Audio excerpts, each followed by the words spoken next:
দার্জিলিং জেলা সভানেত্রী পাপিয়া ঘোষের হাত ধরে বিধানসভা নির্বাচন, পঞ্চায়েত নির্বাচনে ভালো ফল হয়েছে। আসন্ন লোকসভা নির্বাচন দার্জিলিং জেলা তৃণমূল কংগ্রেসের প্রার্থী গোপাল লামার সমর্থনে জোরদার নির্বাচনী প্রচার শুরু করেছেন পাপিয়া ঘোষ। এদিন নকশালবাড়ি তৃণমূল কংগ্রেস কার্যালয়ে তৃণমূল কংগ্রেসের প্রার্থীর সমর্থনে কর্মী সভার আয়োজন করা হয়। দেখুন, আমরা কিভাবে এগোচ্ছি এটা সম্পূর্ণ আমাদের দলের আভ্যন্তরীণ বিষয়। তারপরেও যেটা আমরা বলবো, আমরা রণকৌশলগুলো তো একদমই ঠিক করছি এবং বুথ স্তরের কর্মীদের সম্মান দিয়ে আমরা বিগত দিনে নির্বাচন করেছি এবং জয়লাভ করেছি। আগের দিনও সেভাবে আমরা করতে চাইছি। খুব কঠিন একটা কিছুভাবে লোকসভা নির্বাচনকে আমরা দেখতে চাইছি না। মমতা বন্দ্যোপাধ্যায়ের উন্নয়ন সারা বছর মানুষের সাথে ছিল, মানুষের দুয়ারে ছিল।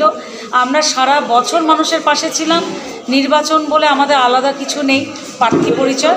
আমরা সেটা গোপাল লামা মহাশয়কে প্রত্যেকটা জেলা স্তর এবং প্রত্যেকটা ব্লক ভিত্তিক আমরা আমাদের যে সাংগঠনিক যে সভা সেটা আমরা শেষ করছি, আজকের মধ্যে আমার শেষ হয়ে যাবে এবং তারপর আমরা রণকৌশল ঠিক করবো আগামী দিন আমরা কীভাবে করবো।